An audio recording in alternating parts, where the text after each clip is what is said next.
What? No, not with David. With Didi. Good afternoon, everyone. This is Diana talking to you about what's been going on lately. Things have been heating up in this region over the past few years, and today we got the freshest updates for you right here. President Reagan is under the fire after the Iran contract is revealed. Sources say that the senior administration officials secretly facilitated the illegal sales of arms to Iran in exchange for hostages. Reagan said this is his official statement. President George W. Bush introduced his foreign policy, which ultimately is supposed to bring prosperity and great security to the United States. We shall see if this is the answer to solve the problems or just a waste of time. Some of the answers I don't like. As the Tower Board reported, and as I said last March, our original initiative rapidly got all tangled up in the sale of arms, and the sale of arms got tangled up with hostages. Secretary Shultz and Secretary Weinberger both predicted that the American people would immediately assume this whole plan was an arms for hostages deal and nothing more. Well, unfortunately, their predictions were right. As I said to you in March, I let my preoccupation with the hostages intrude into areas where it didn't belong. On a more serious note, 7 lives were lost recently in the tragic Challenger explosion.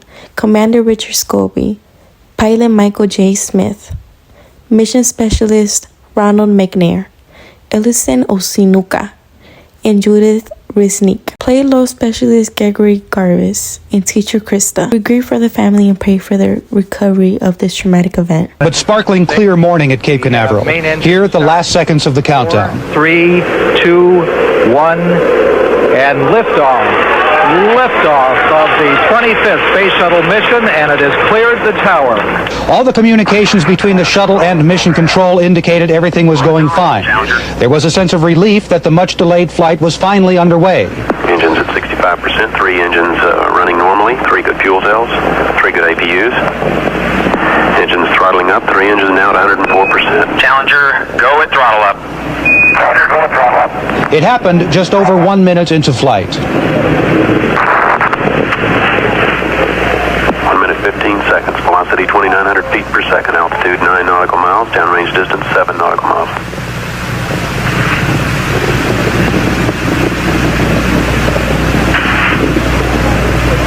From mission control, silence.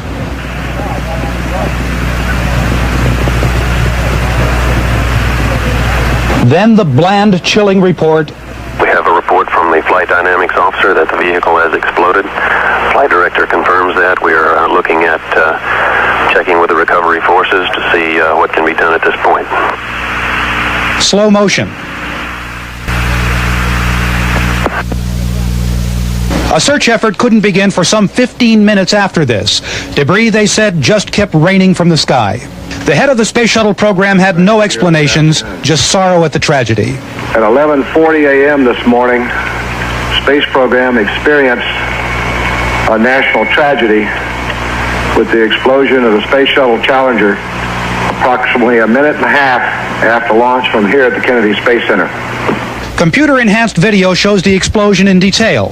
What explosion appears to happen at the rear of the spacecraft, around the main engines, perhaps in one of the 2 solid rocket boosters. Then a blast higher up. The shuttle was instantly a blazing fireball. Viewing sound. Boom. We'll be right back after this commercial break. And now, a short commercial break. Contact lenses always start out clear, but no matter how much you clean them, residue can build up and irritate your eyes.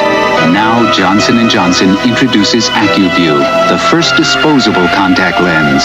You never clean them. You leave AccuView in for about a week, and before long-term buildup becomes a problem, you throw them away.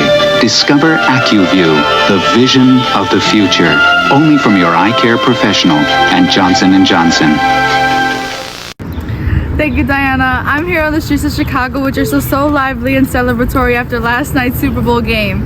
The Chicago Bears beat the Patriots 46-10, and it was a remarkable game. I'm here with some fans who want to express how proud they are of their team. What are your names? I'm Iggy. Ignacio. How do you guys feel after last night's game? That was awesome. That was good. What do you think about Walter Payton not scoring any touchdowns last game? That was a travesty. That was a travesty, but the Bears did it. I don't care. We did it. We're number one, baby. We're number one. Yeah. That's all. Thank you. Back to you.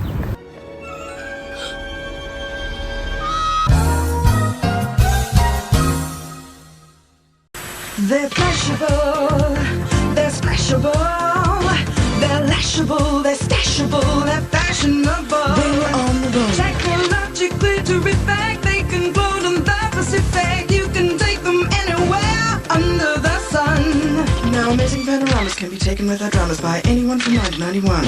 And whichever one you pick, you'll never miss a trick. And you'll never ever go without your Kodak phone. Kodak Gold now comes in its own camera all kinds of ways, so you can have your fun and keep it too.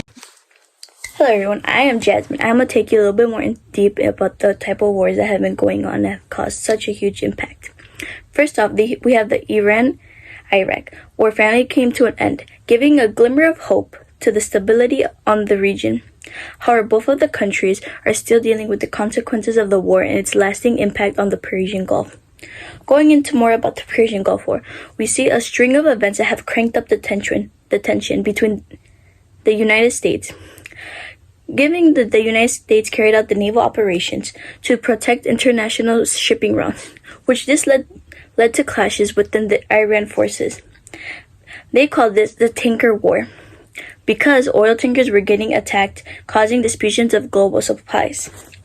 But one of what was the most impacted war, what really shocked us all and made a huge surprise on all of us, was the Cold War. The Cold War was a time of political tensions and rivalry between the Soviet Union and the United States right after World War II. This wasn't a physical war at all, but they had ideology and political conflict between both regions.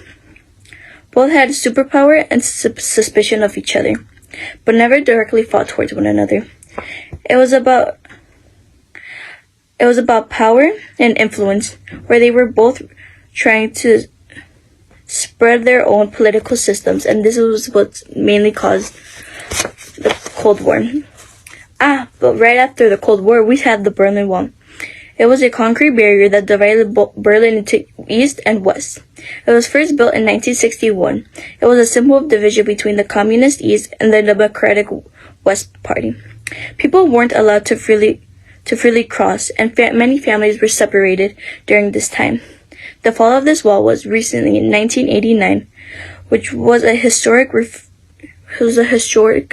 remembering, and it was the end officially of the Cold War. Thank you so much for coming along and listening to about the wars.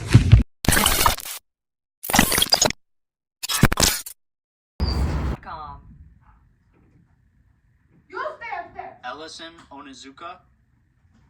No. Ellison Onizuka. Hey! Did you get my toenail War. Okay, hold on. Spike. Did you know you're adopted? Afternoon, everyone.